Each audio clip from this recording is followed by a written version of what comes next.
Havia um homem chamado Lázaro, ele era de Betânia, do povoado de Maria e de sua irmã Marta. E aconteceu que Lázaro ficou doente.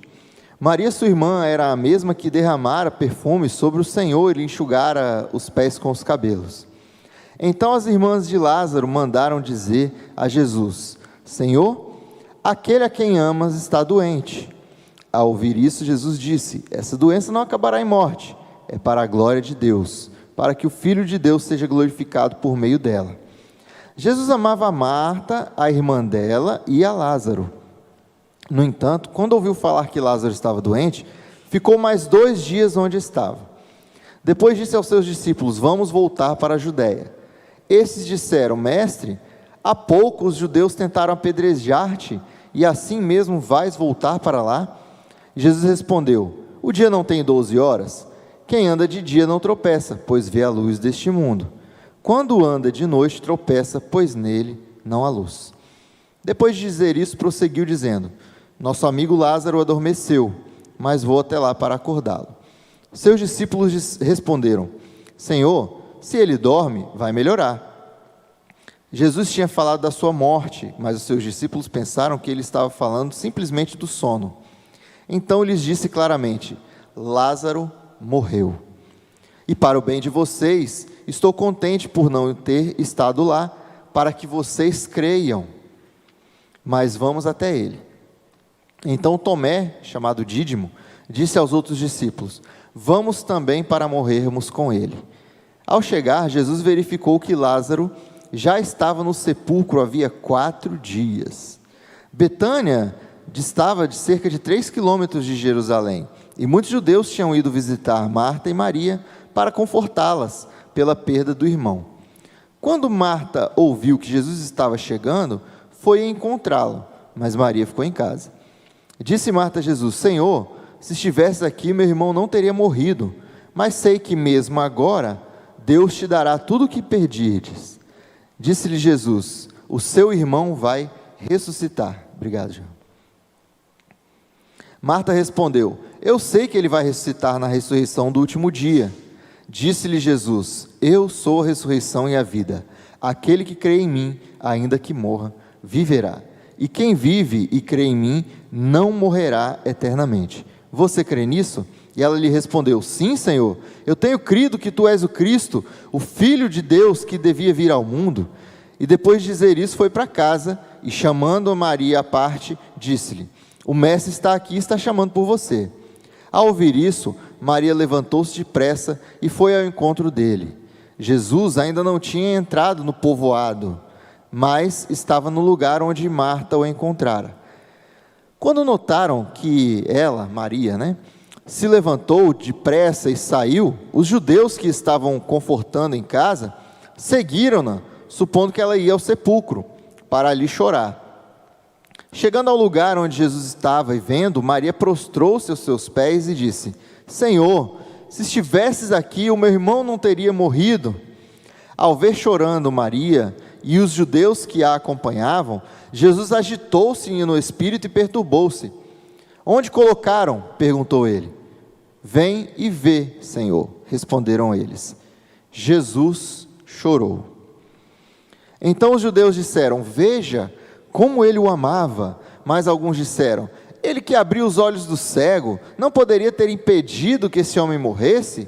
Jesus, outra vez profundamente comovido, foi até o sepulcro. Era uma gruta com uma pedra colocada à entrada. Tirem a pedra, disse ele.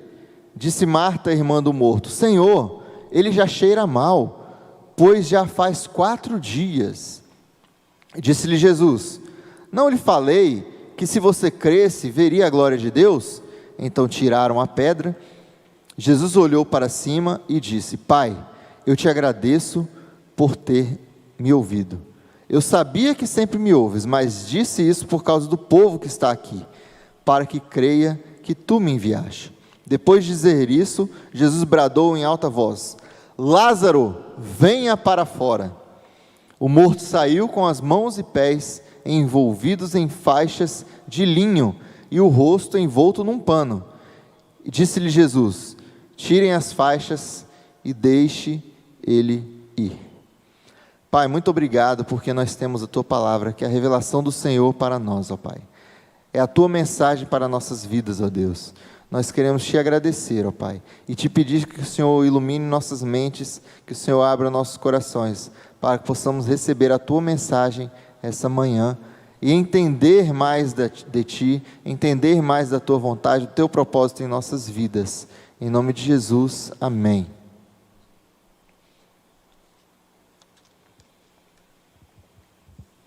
Provavelmente você nunca ouviu essa mensagem, e que eu me lembro, eu já ouvi essa mensagem talvez dezenas de vezes, mas eu nunca me lembrei, não me lembro, de ter ouvido essa mensagem com essa abordagem.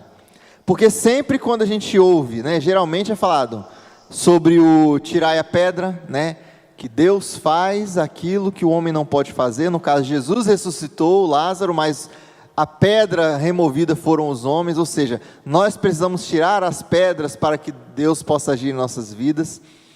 Algumas vezes aborda-se o fato de Jesus ter chorado, que é aqui que fala assim, Jesus chorou, é o único texto, né, que na verdade ele suou e chegou a chorar sangue no Getsemane, mas nitidamente fala que Jesus chorou apenas aqui em João 8,35.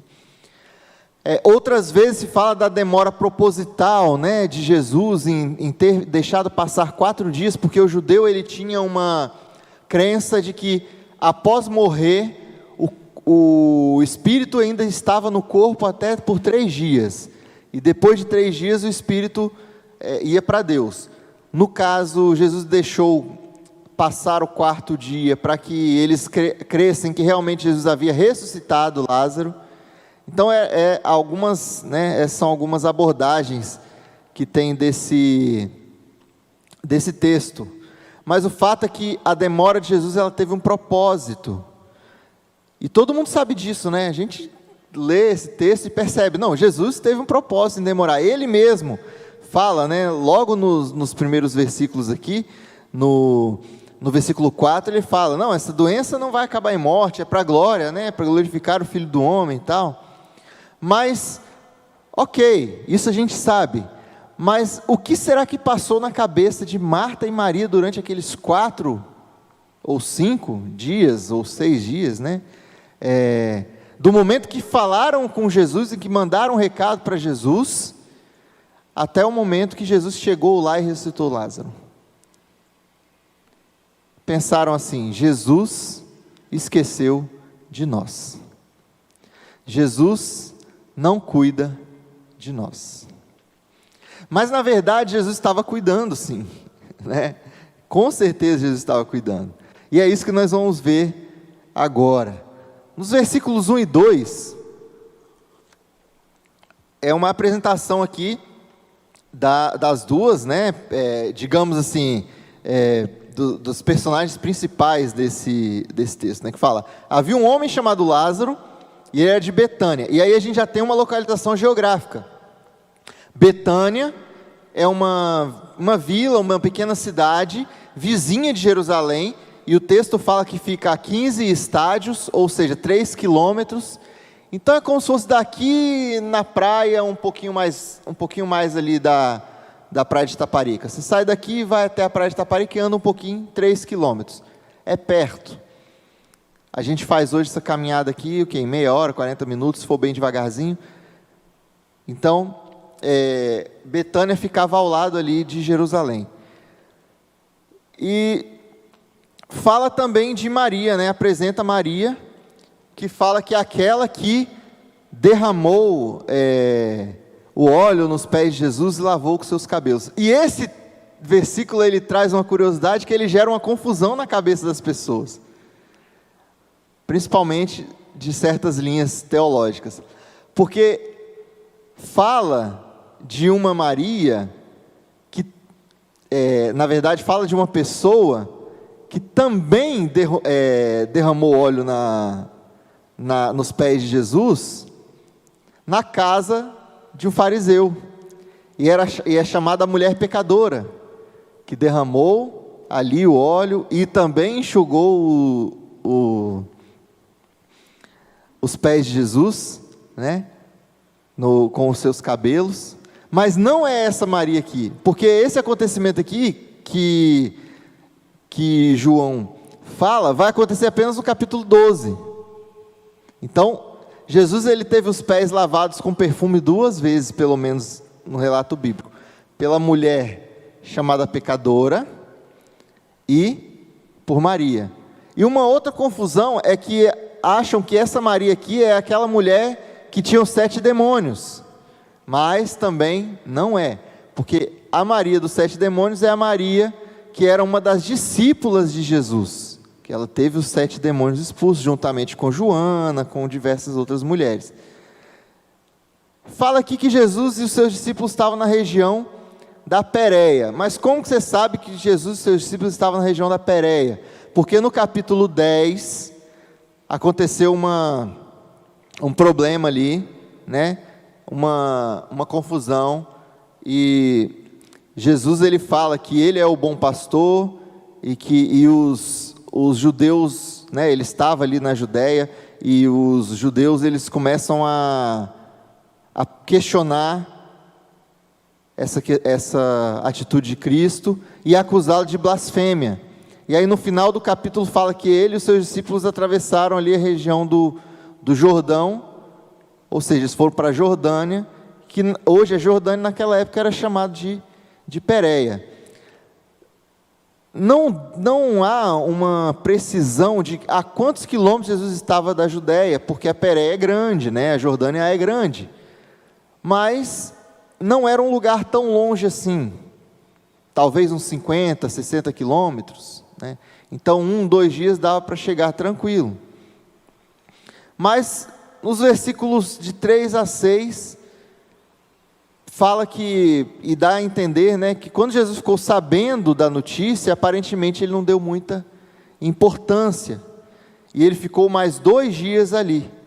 Ou seja, apesar de falar assim, Jesus amava, né, no 5, a Marta, a irmã dela, e a Lázaro, no entanto no 6 fala, quando ele soube, né, que Lázaro estava doente, ele ficou mais 2 dias onde estava.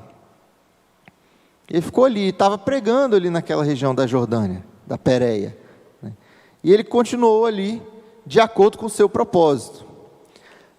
Mais adiante, fala o quê? Então, no versículo 7, já começa. Então Jesus resolve voltar para a Judéia, né? Ele falou, vamos para a Judéia.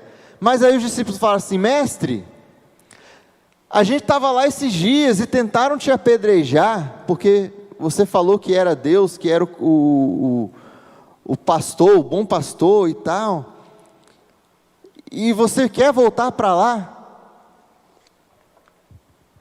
Aí Jesus usa uma metáfora, falando justamente do seu ministério, né, do tempo do seu ministério. No versículo 9 ele fala, o dia não tem 12 horas, quem anda de dia não tropeça, pois vê a luz desse mundo. Ou seja, ele estava querendo dizer que durante o período do ministério dele ainda não tinha acabado, ele ainda estava de dia, mas que quando chegasse a noite, seria a morte dele, ele iria morrer. Só que eles não entenderam, né? Ok, ou seja, os discípulos também pensaram, Jesus não está cuidando da gente não, porque se ele está ameaçado de morte, se a gente voltar para a Judéia, ele vai ser morto e nós também. Então a gente já tem Marta e Maria pensando que Jesus não cuidou deles, a gente já tem os discípulos pensando que Jesus não cuidou deles. Mas aí ele explica isso e fala, nosso amigo Lázaro adormeceu e tal. Aí eles pensam que quando ele falou adormeceu, eles estavam falando apenas de sono mesmo. Aí eles falam, não, então se ele adormeceu, beleza, a gente vai chegar lá, ele vai estar melhor, já vai ter sido curado. Aí então ele resolve falar nitidamente, Lázaro morreu, e para o bem de vocês eu não estou lá, né? Eles entenderam que, para que, Jesus quis dizer, para que vocês possam ser edificados. Mas aí Tomé chegou e falou bem assim, bom, já que Lázaro morreu, então vamos voltar para a Judéia, para a gente morrer junto. Ou seja, ele achou o quê? Que eles iriam voltar para a Judéia, e eles ali seriam presos e seriam mortos todos. E aí fala, né, que Betânia estava a cerca de 3 quilômetros de Jerusalém. Aí é um outro texto que confunde muitas vezes quem lê distraído, que acha que Jesus estava em Jerusalém, e era só a 3 quilômetros de Betânia, mas na verdade não, Jesus estava na Jordânia. Então, os discípulos estavam com medo de voltar, mas aí quando Jesus fala dessa questão, né, que Lázaro está morto, vamos voltar, eles falam, então vamos, né, Lázaro morreu, vamos voltar para morrer junto com ele. Então Jesus chega ali em Betânia, na entrada da cidade. O texto deixa claro que ele não havia entrado ainda na cidade. Jesus chega em Betânia e Marta já chega confrontando Jesus e fala, Senhor, se você estivesse aqui, meu irmão não teria morrido. E aí a gente calcula o tempo, né? Por isso que eu falei, entre 4 a 6 dias, porque Jesus ficou sabendo, 2 dias depois resolve vir. A gente não sabe que do dia, da hora que ele ficou sabendo, quanto tempo mais Lázaro viveu. Então, digamos que ele tenha vivido mais um dia, morreu, aí vamos botar aí 2 a 3 dias de viagem, então 4 dias até o dia que, né, que Jesus ficou sabendo, até o dia que Lázaro morreu, e Jesus chegou a Betânia. E aí Jesus falou, não, mas o seu irmão irá ressuscitar, Lázaro vai reviver. Aí ela falou, eu creio que ele vai reviver na ressurreição do último dia, creio que o Senhor é o Cristo e tal, e ele vai reviver na ressurreição do último dia. Marta era uma pessoa muito religiosa, tinha uma fé muito grande, ela era muito devota, muito dedicada, e ela já tinha ali convicção de que Cristo era realmente o Filho do Deus vivo, e que ele tinha poder, e que crendo nele, Lázaro iria ressuscitar nos últimos dias, no último dia, né? No dia do Senhor, no dia da ressurreição, na segunda vinda de Cristo. Então, ela volta para casa, e aí vem Maria. No que vem Maria, os judeus que tinham saído de Jerusalém para irem consolá-la, né? Por isso que fala que Betânia ficava a 3 quilômetros de Jerusalém. Os judeus vieram com ela achando que ela ia chorar, e foram chorando junto. E a gente tem um conhecimento também de uma cultura que existia naquele povo, que era das carpideiras, né? Aquelas mulheres que eram contratadas para chorar junto no velório, para poder deixar o tom mais dramático. E aí foi aquele monte de gente chorando atrás. E aí Maria vai e encontra Jesus, isso está dos versículos 28 a 34, e Maria confronta Jesus também, Senhor, se o Senhor estivesse aqui, meu irmão não tinha morrido. Então a gente tem os discípulos pensando que Jesus não estava cuidando deles, a gente tem Marta pensando que Jesus não cuidou dela, e a gente tem Maria pensando que Jesus não cuidou dela. E tinha aquele monte de judeus chorando, e aí eles também pensaram que Jesus não estava cuidando daquela família, e aquilo ali deixou muito irritado Jesus. Fala aqui dos versículos 28 até o 34, né, mais precisamente, no 33 fala que ao ver chorando Maria e os judeus que a acompanhavam, Jesus agitou-se no espírito e perturbou-se. Onde colocaram? Perguntou. Aí eles falaram, vem e vê. E aí quando chegou lá, Jesus chorou. É o versículo 35. E aí vem uma pergunta, presta atenção, por que Jesus chorou, se ele sabia que ele iria reviver o amigo dele?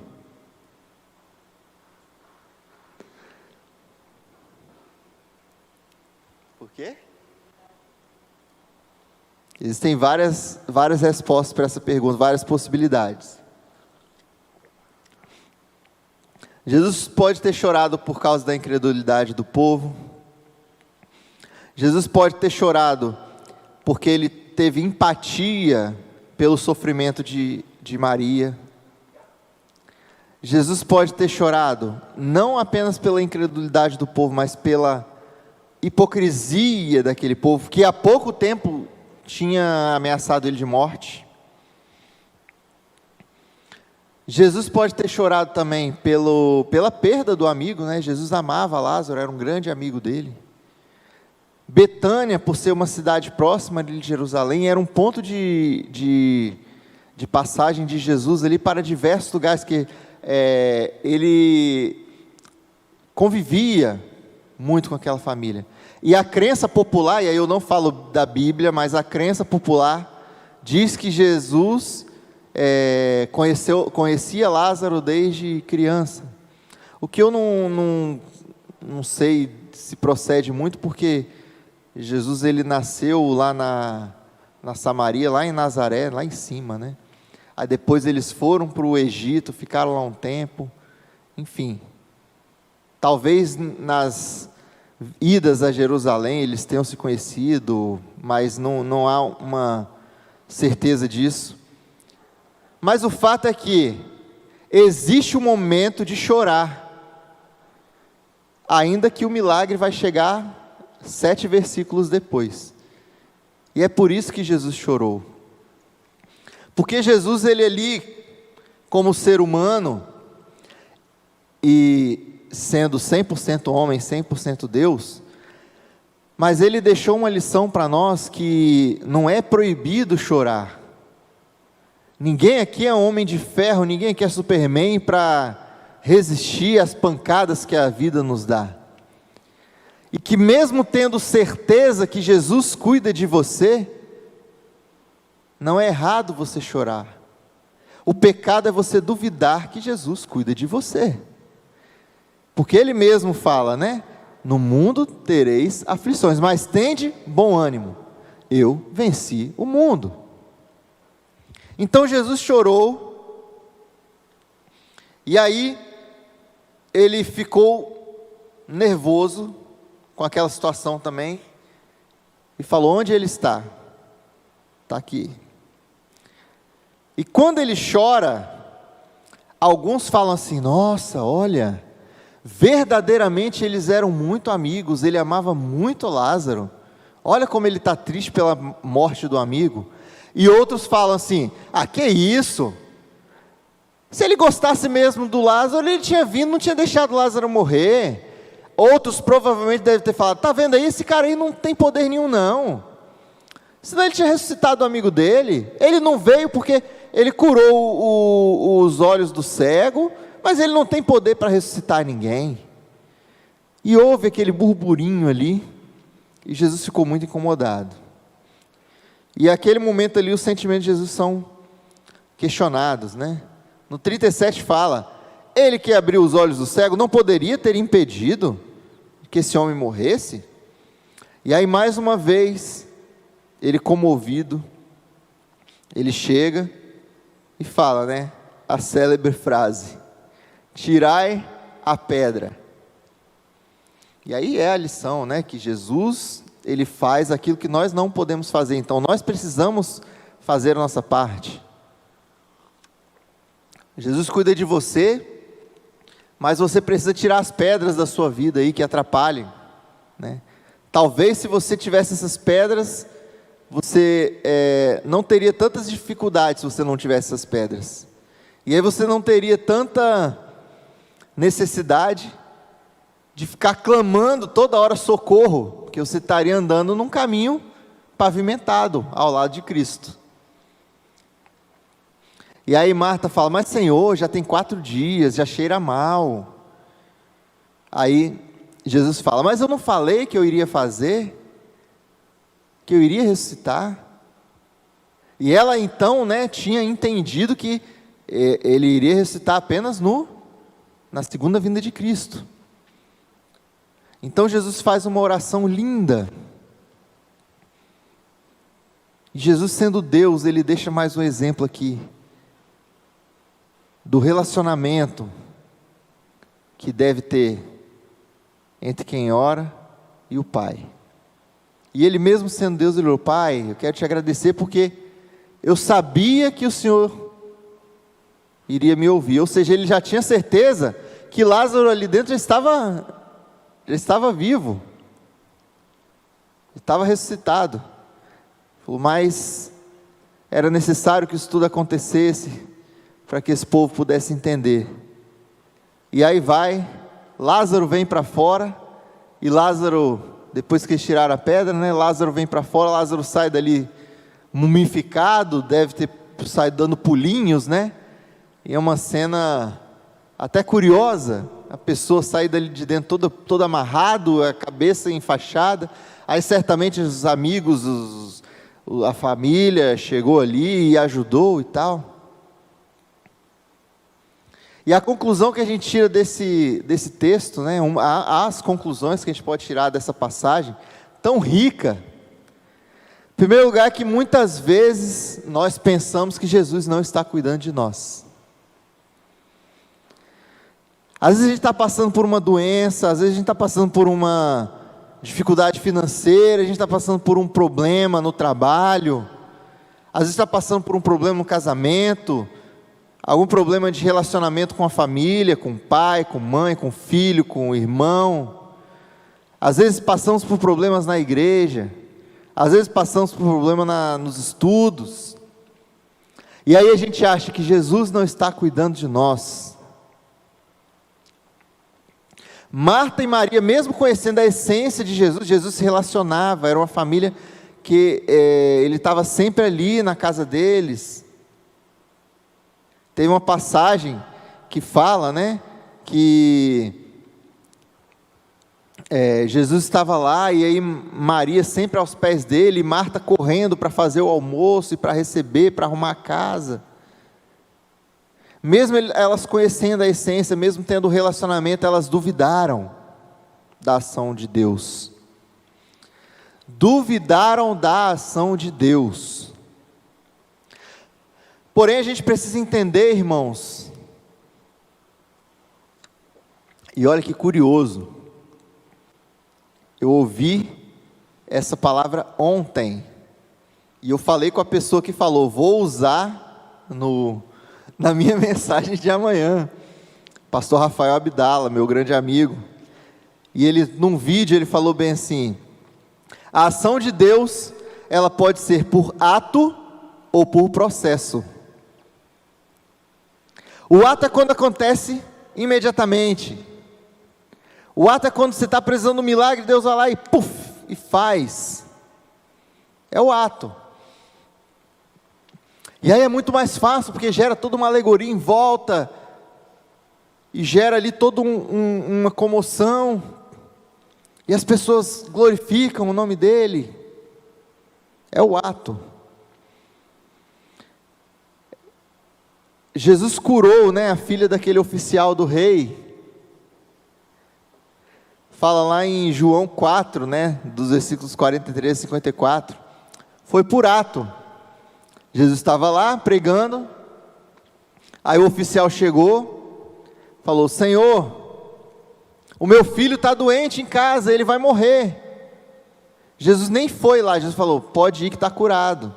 E aí quando ele chegou em casa, o pessoal, os empregados, os familiares chegaram e falaram assim: está curado. Que horas que foi curado? Ah, foi ontem, tal hora. Aí ele falou: olha, esse horário foi o horário que Jesus falou, ou seja, Jesus curou por ato. Mas a ressurreição de Lázaro foi o quê? Por processo.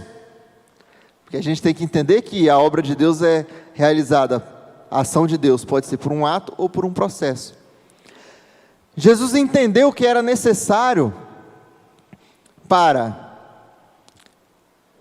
fortalecer o espírito dos discípulos, porque eles tinham certeza que se eles chegassem até a Judéia, eles seriam mortos todos, para fortalecer a fé de Marta e Maria, e inclusive de Lázaro, óbvio, porque ele reviveu e teve aí mais, e também não é bíblico, né? Mas a crença popular aí diz que ele viveu mais uns 30 anos e virou um pastor de uma região lá da Grécia, agora me falhou a memória, lembra, Saulo? Daquela região ali da Ásia Menor até a Grécia. Isso também é crença, né, popular, não está na Bíblia. Mas era necessário também Jesus ser glorificado por aqueles judeus incrédulos.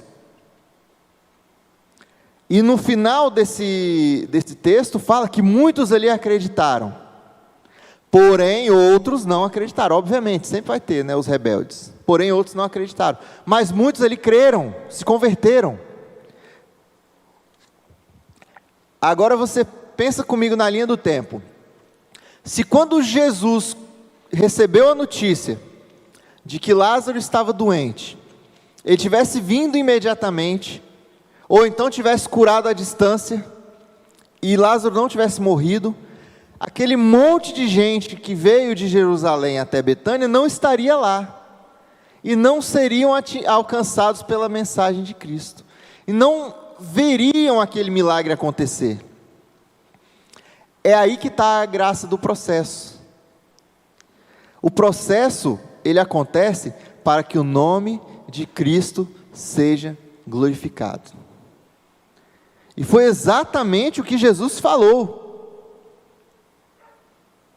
no versículo 4, para que a glória de Deus e para que o Filho de Deus seja glorificado por intermédio dela. O processo, ele é muito nítido para Deus, porque Deus, ele que cria o processo. Porém, a gente não consegue enxergar além, e a gente acaba achando que foi abandonado, que Jesus não cuida de nós. É como se você pegasse um mapa, Deus está olhando de cima, eu estou aqui, no meio aqui do bairro, na região de Vila Velha, e se é uma região que eu não conheço, eu vou ficar perdido. Como que eu faço para chegar na praia? E aí a gente tem que sair perguntando, tem que ir tateando a rua para poder chegar até a praia. Mas Deus, ele olha de cima, então ele está vendo eu aqui e também está vendo a praia. Ele está vendo o começo, o meio e o fim. Ele está vendo a situação e está vendo o desfecho, mas nós estamos presos à situação. Essa é a questão. A gente muitas vezes não consegue enxergar, e na maioria das vezes, o processo. E aí é por isso que às vezes a gente acha que Jesus não está cuidando de nós, porque a gente está no meio do processo. Às vezes a gente está como os discípulos, lá no barco, né? E o mar está chacoalhando para um lado e para o outro, e Jesus está ali descansando, e eles, gente, nós vamos morrer. E esquecemos que Jesus está no barco, e se Jesus está no barco, nada de mal vai acontecer. Se Jesus está no barco da sua vida, nada de mal vai acontecer, mesmo que haja dificuldades no processo, no percurso, no caminho. Mas a conclusão é que Jesus cuida de nós. A gente quer inverter o papel muitas vezes, a gente está passando pela trilha, pelo caminho, pela dificuldade, e quer determinar, Senhor, resolve isso para mim amanhã, Senhor, resolve isso para mim hoje, Senhor, você vai me abandonar, não vai deixar que eu seja cuidado, Senhor, você vai permitir que eu passe por isso. Muitas vezes as nossas lutas, nossas dificuldades, elas acontecem para que o nome de Deus seja glorificado, para que Jesus seja glorificado através das nossas vidas, tanto em relação a nós mesmos, que estamos passando por aquela questão, quanto quem vê de fora, e olha para a gente e fala, realmente Jesus cuida daquele camarada ali, eu quero esse Jesus também. Porque por mais que ele passe por dificuldades, ele está sempre com um sorriso no rosto, ele está sempre com a certeza de que dias melhores virão. Essa é a graça do processo. O fato é que Jesus cuida de nós em tempo integral.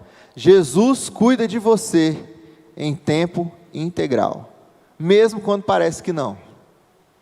É aquela história, né, que a gente ouve desde pequeno nas igrejas dos pastores antigamente. Hoje em dia já não vê mais, né? Então eu vou reviver essa história. De que estava um homem e ele caminhava, a vida dele era caminhar na praia.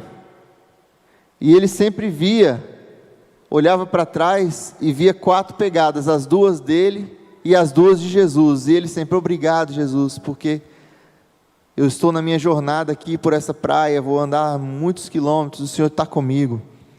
Mas aí vinha vendavais, e vinha tempestades, e vinha dificuldades, e vinha várias atribulações, e ele olhava para trás e só via 2 pegadas. Aí ele questionou, né, Senhor, por que todas... Aí ele morreu, foi para o céu, aí chegou lá e falou, Senhor, eu te agradeço porque o Senhor acompanhou a minha vida a maior parte do tempo, mas eu lembro que quando vinham as dificuldades, quando vinham as provações, as tribulações, eu olhava para trás e só via 2 marcas de pegadas. Ele falou, sim, é porque, aí Jesus fala, né, sim, é porque eu estava te carregando no colo. Isso é muito vivo, isso é muito atual, é muito real. Jesus carrega você no colo. Jesus cuida de você. Experimenta lembrar desses momentos lá atrás, que pareciam que Jesus não estava ao seu lado. Pensa em algum momento, nesse momento aqui Jesus não estava no meu lado não. E aí se você começar a refletir naquela situação, você vai perceber que se Jesus não estivesse do seu lado, algo de pior poderia acontecer. Se Jesus não estivesse do seu lado, você não teria saído daquela situação, você não estaria nem aqui ouvindo essa mensagem. Pensa no desfecho da situação, porque é muito difícil, irmãos, e eu faço esse exercício muitas vezes, olhando para a minha vida, e lembrando, caramba, naquele ano foi um ano tão difícil para mim, eu passei por essa dificuldade, e tive esse problema, e foi tão difícil.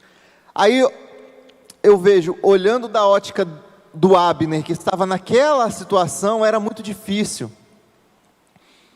Só que eu agora, olhando para trás, aí eu percebo, caramba, aquilo ali era tudo propósito de Deus, para que hoje eu tivesse essa habilidade, para que depois, logo em seguida, acontecesse tal coisa, e o nome de Jesus fosse glorificado.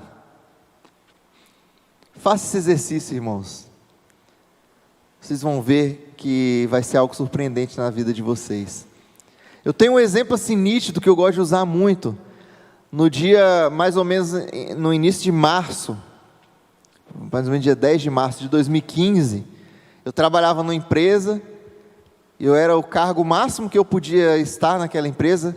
Se eu subisse mais, seria para substituir o diretor, o dono, né? Para ele cuidar de outros projetos, e esse era meu objetivo, né? E um dia me chamam e falam assim, Abner, teremos que fechar a empresa, porque aconteceu isso, isso e isso, a situação mundial, a alta do dólar, e essa questão, não é vontade nossa, não é culpa sua, não é nada, não é culpa de ninguém aqui, aconteceu, teremos que fechar a empresa.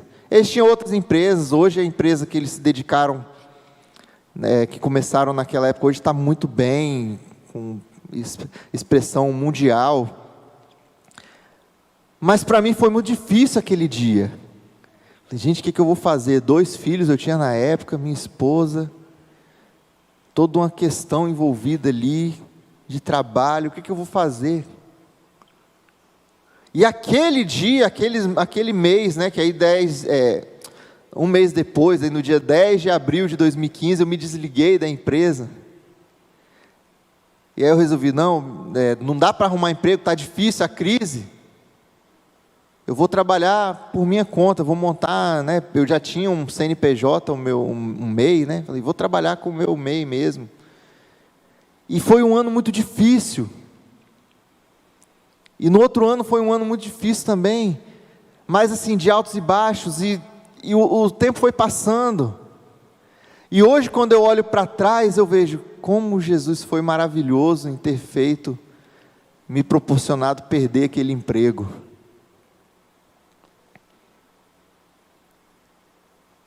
Como Jesus foi maravilhoso. Apesar de que a galerinha reclama, né, que eu trabalho muito, mesmo dentro de casa, mas eu vi o Vicente dar os primeiros passos, coisa que eu não tinha conseguido com os outros dois. Levá-los no pediatra de manhã, nunca perdi uma consulta. Viajar, coisa que a gente nunca tinha feito, passear. Ou seja, a gente olha para a situação e não enxerga o processo. Então eu quero fazer um desafio para você nessa manhã. Conte as bênçãos na sua vida. Faça uma lista, né? Faça um apanhado, um levantamento das situações que você considerou mais difíceis na sua vida. E depois veja o desfecho. Avalie o que aconteceu no final. Com certeza você verá que Jesus cuidou e tem cuidado de você.